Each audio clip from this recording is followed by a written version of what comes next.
नमस्कार दोस्तों, OCN network में आपका स्वागत है। मैं हूं ओमकार चौधरी। आज दो मुद्दों पर बात करेंगे।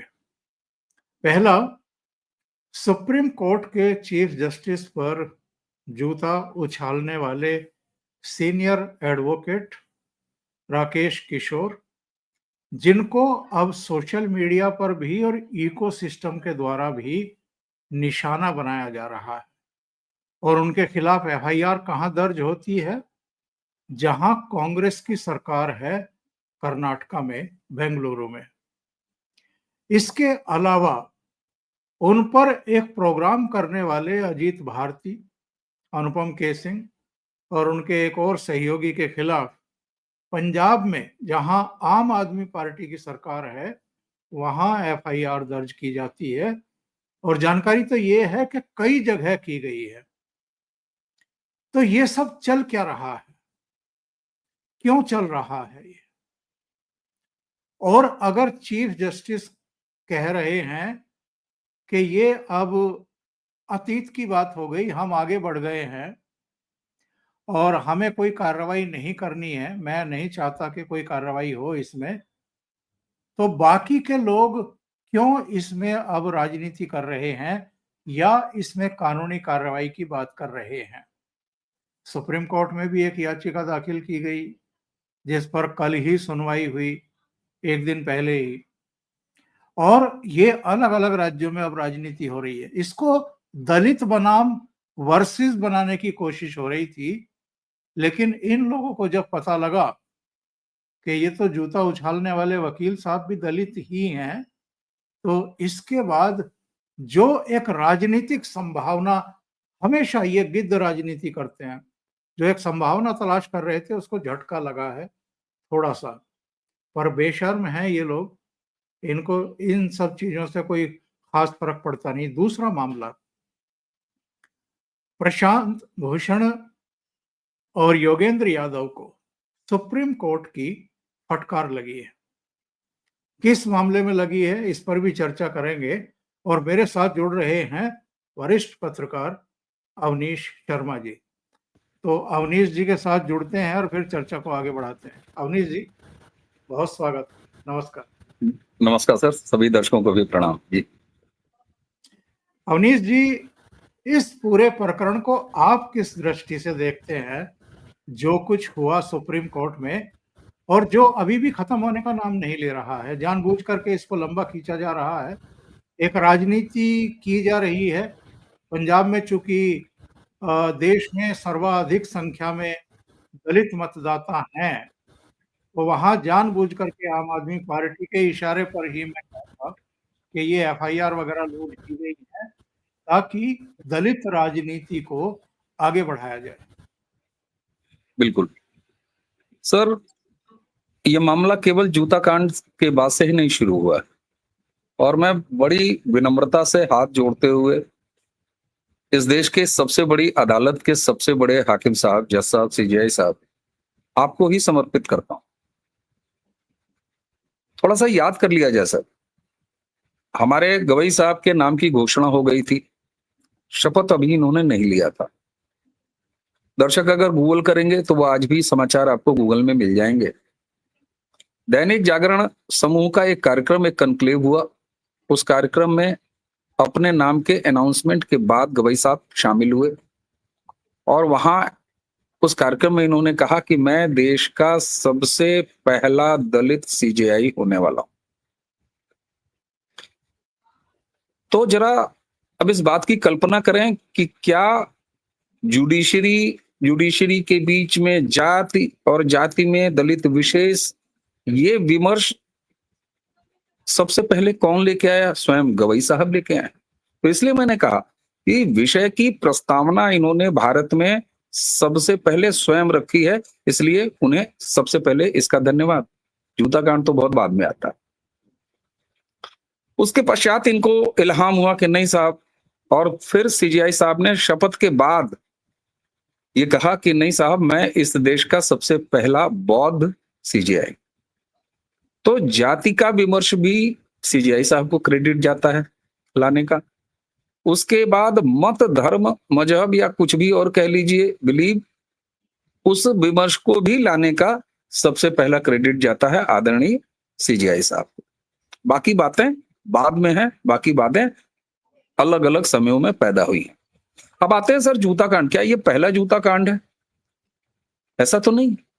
अगर भारत के संदर्भ में आप देख लें तो पी चिदम्बरम साहब के ऊपर जर्नैल सिंह नाम के जिस व्यक्ति ने जूता चलाया, सांकेतिक रूप से उसे लोकतांत्रिक विरोध कहा गया, जनता की फीलिंग कही गई, भावना कही गई, और आम आदमी पार्टी ने सांसदी का टिकट पकड़ाया, विधायक इसी आम बनवा आदमी दिया, विधायक बनवा दिया, विधायक बनवाया।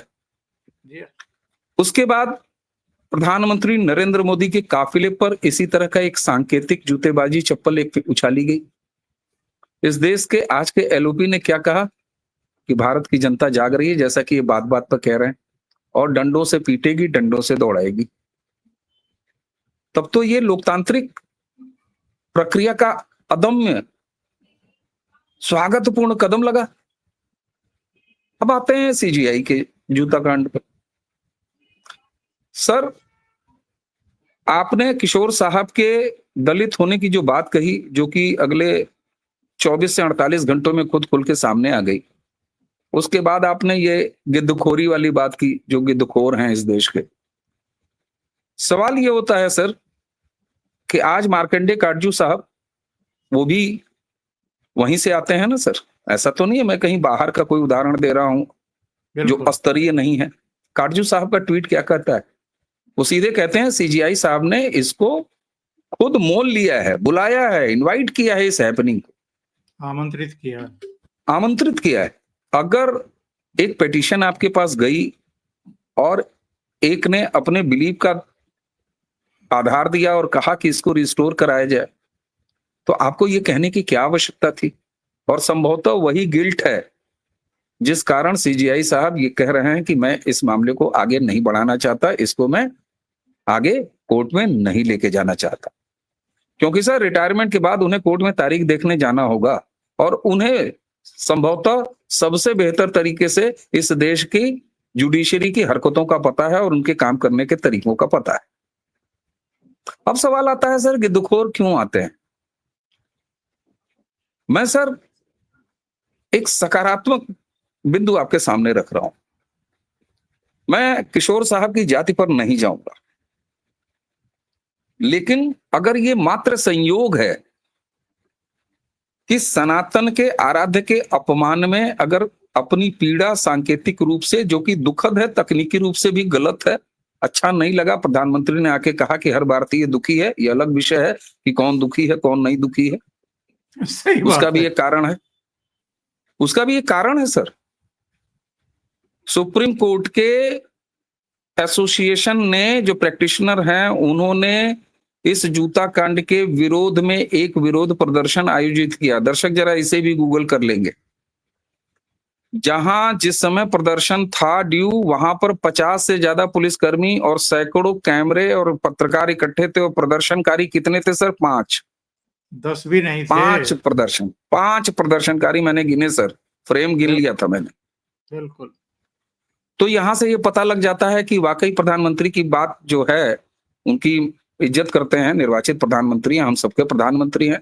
तो प्रधानमंत्री जी अगर दुखी हैं तो मैं तकनीकी रूप से मैं भी कहने को विवश हूं कि हाँ सर मैं भी दुखी हूं, लेकिन यहाँ अभिव्यक्ति की स्वतंत्रता है, आप दुख को कंट्रोल नहीं कर सकते। हम कम्युनिस्ट शासित भारत नहीं है, तो इसलिए हमारा दुख तो अब है कि नहीं है, ये प्रधानमंत्री जी ने कह दिया, वो अलग बात है। लेकिन 5 वकीलों की संख्या बताती है कि दुख कितना है।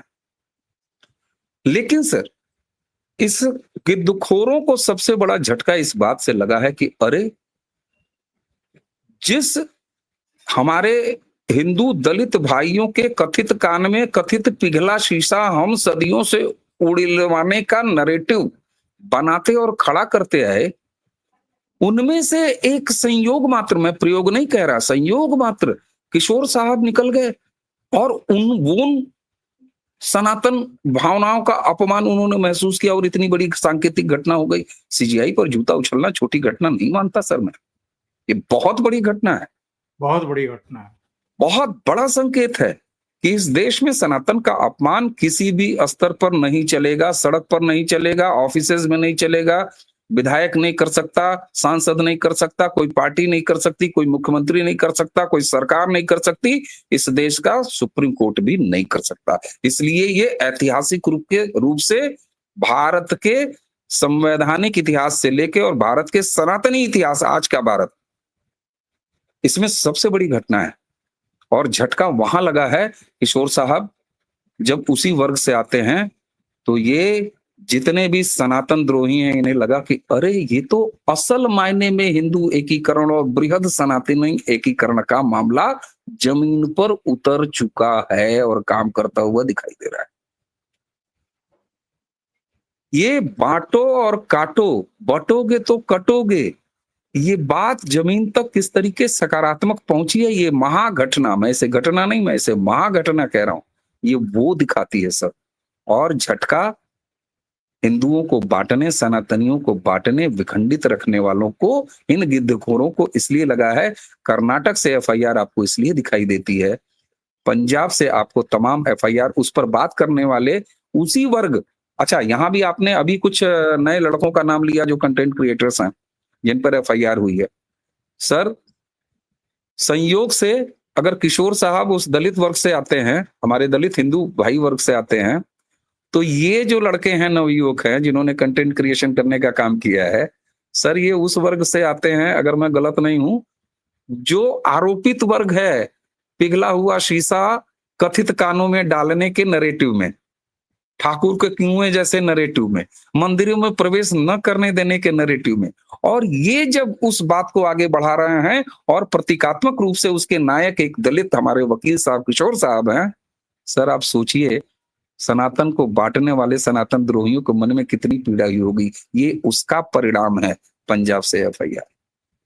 तो इन तमाम नकारात्मक बातों के बीच में मैं सकारात्मक जो बात ये देख रहा हूं कि सनातन अब किसी भी स्तर पर अपमान नहीं झेलने को अभिशप्त है। समाज का, सड़क का आदमी, वोटर, हमारा जेनजे और सुप्रीम कोर्ट जैसी सबसे बड़े न्याय के मंदिर में एक वरिष्ठ नागरिक की उम्र के, 70 के दशक की उम्र के सुप्रीम कोर्ट के लॉ प्रैक्टिशनर किशोर साहब भी अब बर्दाश्त करने को तैयार नहीं है। एक्स सीजीआई मार्कंडे काटजू साहब भी सामने आके कहते हैं कि आपने ये आफत खुद मोल ली है। और इसी सब का परिणाम है कि मैं धन्यवाद दूंगा, साधुवाद दूंगा सीजीआई साहब को, रिटायरमेंट नवंबर में है और वो कहते हैं कि नहीं, हम मुकदमेबाजी नहीं चाहते। ये एक सकारात्मक पक्ष है सर, तमाम नकारात्मकताओं के बीच। लेकिन अवनीश जी, मैं इसमें जो उन्होंने कहा कि मैं इसे गंभीरता से नहीं लेता, आपने अभी कहा कि ये महाघटना है, घटना नहीं है। काटजू साहब की टिप्पणी बताती है कि पहले सरहदें आपने तोड़ी हैं, आपने आफत मोल ली है, और सीजीआई कह रहे हैं कि मैं इसे गंभीरता से नहीं लेता, सुनवाई आगे जारी रखी जाए। ये अपने आप में चौंकाता नहीं है क्या? इतनी बड़ी घटना को इतने सामान्य तरीके से ओवरलुक करके आप आगे कैसे बढ़ सकते हैं? बिल्कुल सर, कभी आपके सामने से, इतने वरिष्ठ हैं आप, आपके सामने से ऐसा दृश्य जरूर गुजरा होगा। कोई नौजवान बाइक चलाता है, अचानक रपट जाता है, देखता है कुछ लोग खड़े हैं, संयोग से मान लीजिए युवक है तो कुछ लड़कियां भी खड़ी हैं, चोट बड़ी गहरी लगती है सर, लेकिन मुस्कुराते हुए चेहरे के साथ बाइक उठाता है और तन के खड़ा होता है, भले 100 मीटर आगे जाके पैर पकड़ के लंगड़ा के बैठ जाता है, लेकिन वहां से तुरंत इस तरह का दृश्य प्रस्तुत करता है कि उसे तो कोई फर्क ही नहीं पड़ा, धूल झाड़ता और चल देता है। सीजीआई साहब की हरकत यही थी जब उन्होंने कहा कि मुझे कोई फर्क नहीं पड़ता। फर्क तो गंभीरता से पड़ा है। वो ये जान रहे हैं कि जब उन्होंने सनातन के आराध्य विष्णु जी के बारे में, विष्णु प्रतिमा के खंडित के परिमार्जन के बारे में जो बात कही थी, वो समय भी उन्होंने डेलिबरेटली ये कहा था, जानबूझ के कहा था। क्यों? मजाक क्योंकि उड़ाया आप था। बिल्कुल मजाक आपने उड़ाया। मजाक, आपने उपहास किया था। और उस समय जब इस उपहास का आपको प्रत्युत्तर मिला, और निश्चित रूप से सांकेतिक प्रत्युत्तर था सर, और ये तो सत्य है ना कि ये घटना हुई, और जब कोई घटना हुई तो उस पर बात क्यों नहीं होगी? तो इसके दो पक्ष हैं। एक पक्ष, एक मामला आके रुक जाता है सीजीआई साहब के कोर्ट रूम, और कोर्ट रूम में हुई घटना, और उस पर सीजीआई साहब का स्टैंड, और उसी के सापेक्ष जिन्होंने ये सांकेतिक विरोध प्रदर्शन किया उन वकील साहब का स्टैंड। दूसरा, अब इस हुई महाघटना पर चर्चा के मामले में इन नवयुवकों पर या तमाम और लोगों पर, और क्या ये अकेला है कि इन तीनों के बाद या कुछ और लोगों के बाद ये घटना बंद हो जाएगी? हम भी तो वही बात कर रहे हैं सर, हम आप भी तो वही बात कर रहे हैं सर। हो सकता हो हमारी भाषा परिमार्जित हो, हम नौजवानों की तरह कुछ आवेशपूर्ण शब्दों का उच्चारण न कर रहे हों, लेकिन भावनात्मक रूप से तो भी हम वहीं खड़े हैं, हमारा विमर्श भी वहीं खड़ा है। आज मैंने अपने चैनल पर विमर्श किया है, एक और जगह मैंने यही विमर्श किया है, तीसरी जगह मैं यही विमर्श कर रहा हूं। सवाल ये होता है कि एक घटना को आप धूल झाड़ के आगे बढ़ सकते हैं, लेकिन भारत के इतिहास में अब ये दर्ज हो चुका है, समाज में ये नैरेटिव स्थापित हो चुका है, इस पर बात होगी। सनातन के अपमान को किसी भी स्तर पर अब ये समाज, अब ये देश बर्दाश्त नहीं कर सकता, ये फैक्ट है। बिल्कुल सही बात आप कह रहे हैं अवनीश जी, लेकिन साहब जो उन्होंने कहा था कि जाइए और प्रतिमा से ही कहिए कि वो अपना सिर रीस्टोर कर ले। चीफ जस्टिस ऑफ इंडिया जिनको जूनियर और सीनियर सब वकील मी लॉर्ड कहते हैं।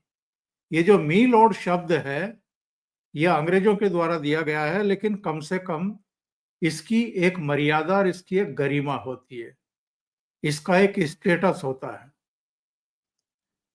तो एवं ही आप छोड़ करके आगे बढ़ जाएंगे, क्योंकि आप रंगे हाथ पकड़े गए, और पकड़े ही नहीं गए, किसी ने आपके ऊपर जूता तक उछाल दिया जो इतिहास में कभी नहीं हुआ।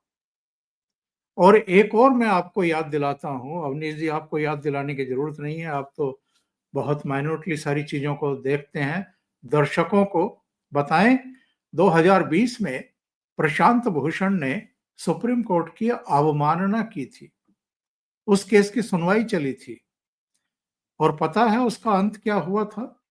सुप्रीम कोर्ट ने उनको अवमानना का दोषी माना और ₹1 का जुर्माना लगा दिया। इससे ज्यादा भद्दी मजाक और क्या हो सकती है न्याय व्यवस्था के लिए? प्रशांत भूषण पर इतना रहम क्यों, और बाकी लोगों पर क्यों नहीं? बाकी लोगों की किस तरीके से पगड़ियां उछाली जाती हैं, क्यों उछाली जाती हैं, और उनके पीछे क्या क्या हेतु होते हैं, ये क्या हमसे आपसे किसी से छिपा हुआ है? एनजीओ टाइप लोग याचिकाएं लगवाते हैं, पीआईएल लगवाते हैं, पीआईएल लगाने वाले सबसे ज्यादा प्रशांत भूषण ही हैं। उन पर आपने ₹1 का जुर्माना लगा दिया, और उसके बाद का दृश्य याद करिए, जब प्रशांत भूषण वो सिक्का दिखा रहे थे, और वो सिक्का भी किसने दिया था उनको? दुष्यंत दवे ने दिया था कि भाई तुम्हारे पास ₹1 नहीं है, कोई बात नहीं, आप ऐसा करो कि ये ₹1 जमा कर देना। तो ये जो, और आज यही लोग, अवनीश जी, यही लोग आज उनके किशोर साहब के खिलाफ खड़े हुए हैं। जी सर, ये सब कुछ एक बार फिर क्रेडिट जाता है सीजीआई साहब को। उन्होंने अपने नेतृत्व में इस देश के सर्वोच्च न्यायपालिका को अब तक का सबसे बड़ा बदनुमा धब्बा लगाया है। सबसे बड़ा, इतिहास में नाम अमर हो गया सर सीजीआई साहब का, कि उन्होंने इस देश के सबसे बड़े न्याय मंदिर, जिसको कि तमाम गतिरोधों के बाद, तमाम अवरोधों के बाद, तमाम विडंबनाओं के बाद भी कम से कम भारत का हर नागरिक उसके फैसले को स्वीकार कर लेता है सर, छोटा सा अदना नागरिक हो या हाईएस्ट ऑफिसर्स हो। सीजीआई साहब ने हमारे भारत की न्यायपालिका, उसमें तमाम दोष हो, मैंने गिना ही दिया, तमाम कठिनाइयों के बावजूद भी उसके बने हुए इस सर्वमान्य स्वरूप को अगर बेइज्जत कराने का काम किया है, तो इसके आरोपी सीजीआई साहब हैं और इसलिए उनका नाम हमेशा के लिए अमर हो चुका है, हमेशा याद रखा जाएगा। तो ये प्रशांत किशोर जैसे लोग हों या ये जितने भी आंदोलनजीवी एनजीओ बाज हैं, ये जितने भी गिरोह हैं, इनका क्या दोष है सर? इनके तो नाथ एक तरह से खड़े हैं सीजीआई साहब, जिन्होंने ये प्रतिमान सेट कर दिया कि सीजीआई अपने चेंबर में बैठ के, न्याय के सबसे बड़े मंदिर में बैठ के इस देश के सनातन के आराध्य का अपमान कर सकता है, मजाक उड़ा सकता है। क्या मुझ जैसे आदरणीय नागरिक को पूछने का अब ये अवसर नहीं है? मुझे ये नैतिक अधिकार नहीं मिल जाता है कि मैं इस देश की सर्वोच्च न्यायपालिका से ये कहूं और तमाम जजों से विनम्रता के साथ हाथ जोड़ के कहूं कि जरा यही हिम्मत आप किसी गिरी हुई या गिराई गई मस्जिद के बारे में कह के दिखा दीजिए। चलिए छोड़िए, अफगानिस्तान के बामियान में जो बुद्ध की प्रतिमा गिराई गई, सीजीआई साहब आप गर्व से कहते हैं कि आप इस देश के पहले बौद्ध सीजीआई हैं, जरा उसके बारे में एक कमेंट पास करके दिखा दीजिए। सर अब ये सवाल जेन्युइन है, ये सवाल अब पीढ़ियां पूछेंगी, इसीलिए मैं इसे महाघटना कह रहा हूं। और यहां से आज कोर्ट रूम में जूते चले हैं सर, मैं पूरे सम्मान के साथ कह रहा हूं। हर व्यक्ति का जीवन है, इस देश के प्रधानमंत्री हो चाहे राष्ट्रपति हो चाहे कोई हाईएस्ट ऑफिस हो सर, उन्हें हमेशा अपने बंद कमरों में नहीं रहना होता है। सीजीआई साहब आपने इस देश में क्या रवायत कायम करने का प्रयास किया है, आप जरा सोचें सर। क्या सड़कों से, सार्वजनिक स्थानों से लोग नहीं गुजरते? आपके पास इस देश में सर एक ऐसा एलओपी है जो कहता है सरेआम कि जो नेपाल में हुआ, जो बांग्लादेश में हुआ, भारत में कर दो। तो अगर सनातन के अपमान पर वही प्रतिक्रिया अगर उस खेमे से निकल के आ रही है तो कौन सा प्रतिमान आप सेट कर रहे हैं सर? इस समाज को आपने क्या दिया? इसलिए ये महाघटना है सर। और इस सबके बीच में मैं फिर एक बार सकारात्मक वो बात दोहरा दूं कि ये नकारात्मक आसुरी शक्तियां तो लगातार रही हैं, एनजीओ खोर तो लगातार बने रहेंगे सर, लेकिन अब इन्हें ये भी समझ में आ गया है कि इस देश का बहुसंख्यक, इस देश की संस्कृति, इस देश की सनातन संस्कृति का अपमान सहने के अब मूड में नहीं है।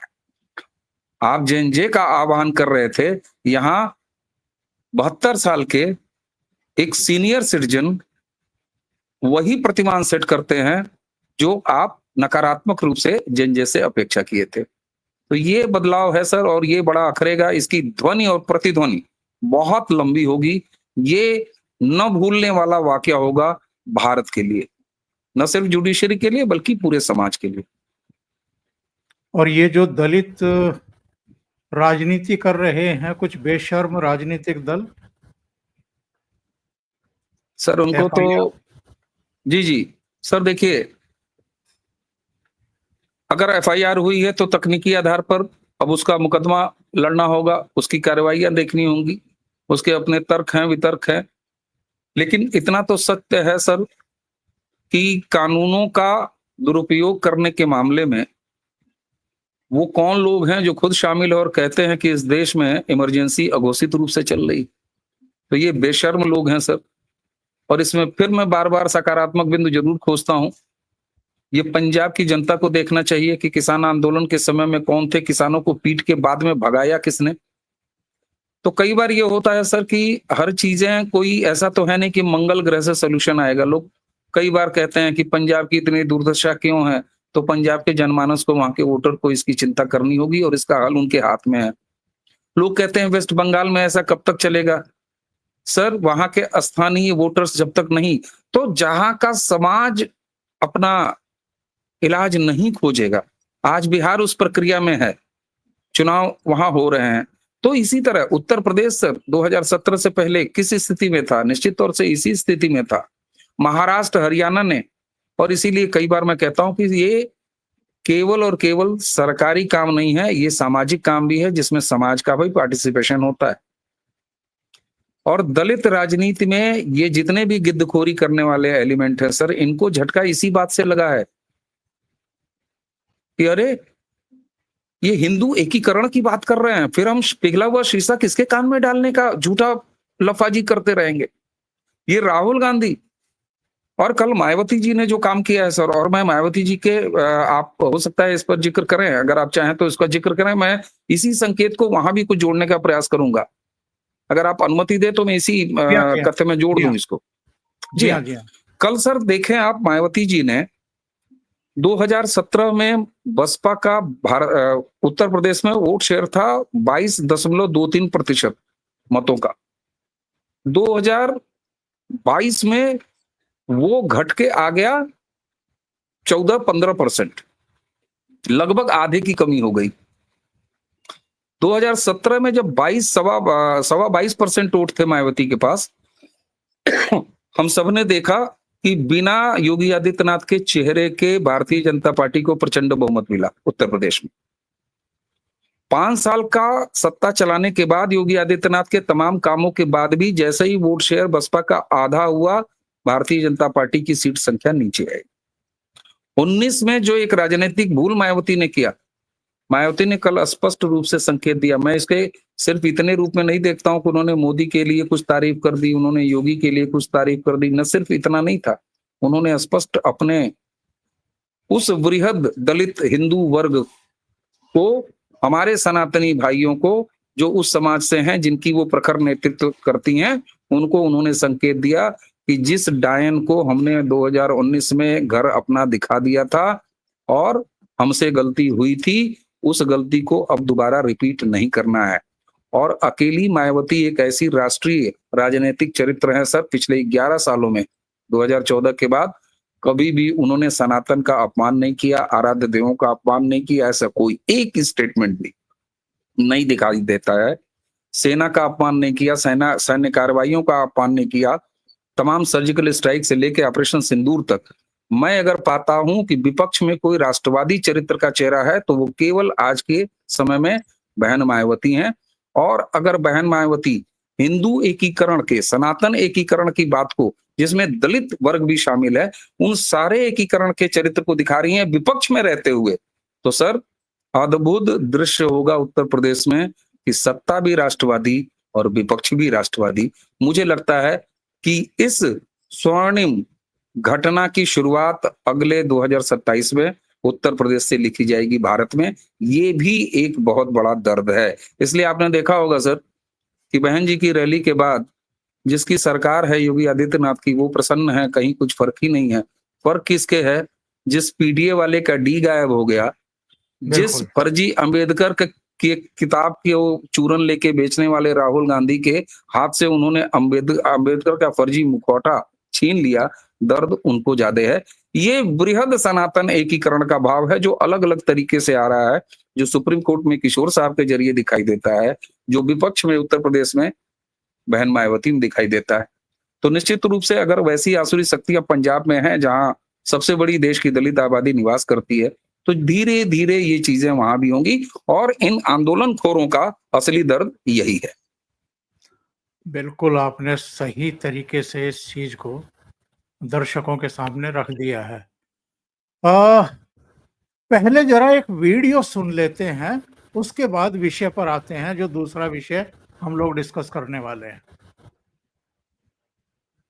जो मैं एक जमाने में चुनाव की भविष्यवाणी किया करता था, लोग मेरे से पूछते थे, इसलिए आज भी पूछते हैं, योगेंद्र जी बताओ इस चुनाव में क्या होगा।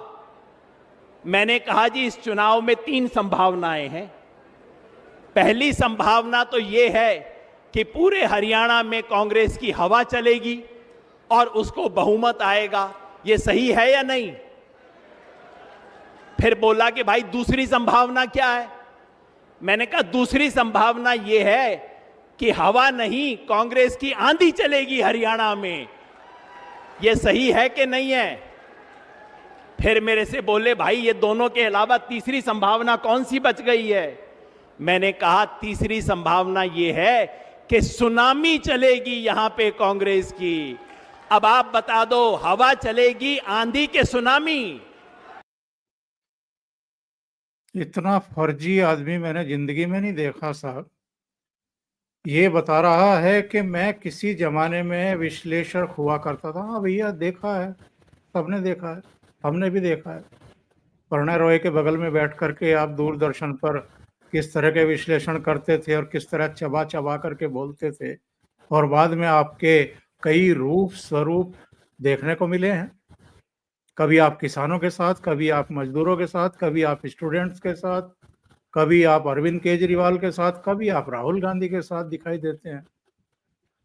तो पहले तो साहब इनकी कुल मिलाकर के, जो इनके बारे में ही कहा था वैसे प्रधानमंत्री ने सदन में खड़े होकर के, आंदोलनजीवी।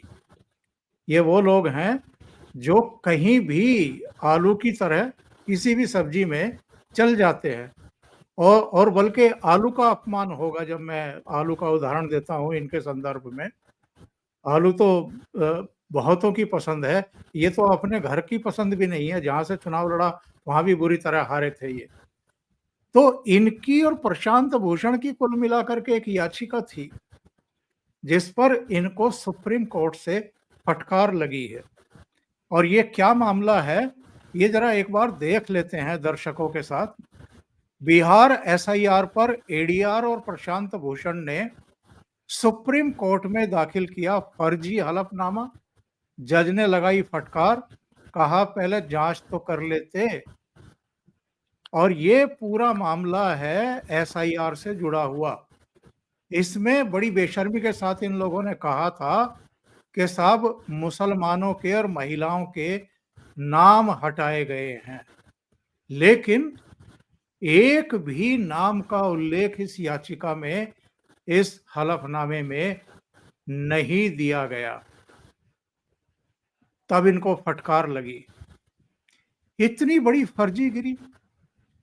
अभी भी मतलब ये चुनाव आयोग और मुख्य चुनाव आयुक्त और आयुक्तों पर इस तरह की छीटाकशी कर रहे हैं, उनको झूठा साबित करने की कोशिश कर रहे हैं। जी सर, मुझे बॉलीवुड का एक गाना याद आ रहा है, तीतर के दो आगे तीतर, जी सॉरी, तीतर के दो पीछे तीतर, आगे तीतर पीछे तीतर, बोलो कितने तीतर। तो मैं अगर इसकी पैरोडी कहूं तो थेथर के दो आगे थेथर, थेथर के दो पीछे थेथर, आगे थेथर पीछे थेथर, अब गिनिए कितने थेथर। प्रधानमंत्री ने तो कहा ही आंदोलन जीवी। सवाल ये होता है सर कि फटकार लगाने से कब तक काम चलाएंगे ये मिलावट? क्या ये फटकार का विषय है?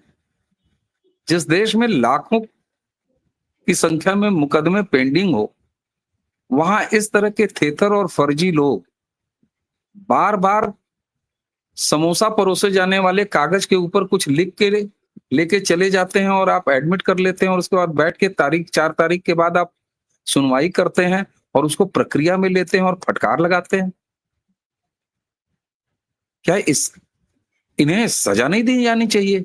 और अभी पिछले डिस्कशन में जब हम लोगों ने पिछले विषय पर बात कर रहे थे, करते भी हैं, अवमानना भी सहते हैं, थप्पड़ भी खाते हैं, बेइज्जत भी होते हैं और 1 रुपए का जुर्माना भी लगाते हैं। ऐसे लोगों को न्यायालय का समय जाया करने और इस देश की चुनावी प्रक्रिया, संवैधानिक संस्था पर चोट पहुंचाने के आरोप में वकील साहब लोग तय करें, आप लोग तय करें साहब, जज साहब लोग, जो कड़ी से कड़ी सजा का प्रोविजन हो वो क्यों नहीं देते? फैसला क्यों नहीं देते? फटकार लगाना, अगर फटकार ही लगाना है तो आप जनता के हाथ में सौंप दीजिए ऐसे गिरोहबाजों को। आप देखिए कैसी फटकार लगती है, और वो फटकार कब किसी और फटकार में तब्दील होती है वो पता लग जाएगा आपको। दे दीजिए ना फिर जनता की अदालत में। सवाल ये होता है सर कि ये सारे इस तरह के उदाहरण अब इस देश के जुडिशियल सिस्टम में आमूलचूल परिवर्तन मांगते हैं, और मुझे ये लग रहा है कि थोड़ा सा कष्ट जरूर होता है ऐसी घटनाओं को देख के, लेकिन ये कुल मिला के इस देश को और इस देश की व्यवस्था को इस बात के लिए मजबूर कर रहे हैं कि न्यायिक व्यवस्था में आमूलचूल परिवर्तन भी अब हो ही जाए। 2014 के बाद कई ऐतिहासिक काम हुए हैं, ये काम भी पेंडिंग में ही है।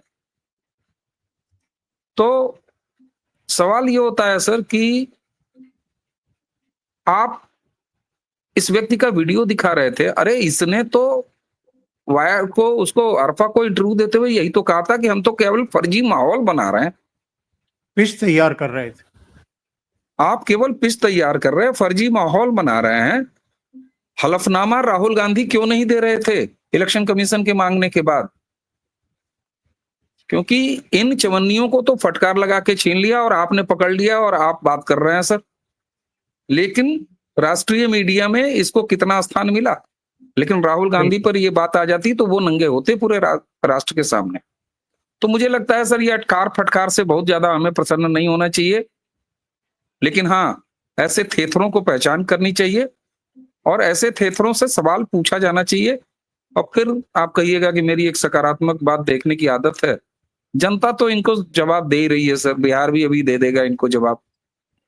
आखिर सोचिए सर, एसआईआर हो गया, सूची जारी हो गई, नॉमिनेशन शुरू हो गया, कहां गया वोट चोरी? कहां गया वोट चोरी? तो यही है सर, सकारात्मकता तो यही है कि समाप्त हो गया। अब ये इंतजार कर रहे हैं, अपने आंसू आंसू रख लिए हैं, जब रिजल्ट आएगा तब फिर एक बार रोना शुरू करेंगे विधवा गान। यही है सर। और दो प्रेजेंटेशन साहब, एक बेंगलुरु जाकर के किया था, बल्कि दोनों शायद बेंगलुरु में किए थे, और हाइड्रोजन बम की बात हो रही थी, वो नहीं आया अभी तक। कोलंबिया में फायर हो गया होगा सर, घर परिवार के बीच में आदमी दिवाली मना लेता है, उधर ही कहीं फूटा होगा सर। मैं पिछले दिनों भाऊ तोरसेकर से बात कर रहा था, मैंने कहा भाऊ कहाँ है हाइड्रोजन बम? वो कह रहे थे कि है तो उसकी जेब में है, एक हाथ से वो हमेशा जेब में उस हाइड्रोजन बम को पकड़े रहता है। ये भी सही है सर, वाकई वो लोअर के हमेशा एक जेब में हाथ ही रहता है उसका। अवनीश जी बहुत बहुत धन्यवाद जुड़ने के लिए और इतने महत्वपूर्ण मुद्दों पर बात करने के लिए। Thank you so much. नमस्कार, प्रणाम, धन्यवाद सर। बहुत धन्यवाद।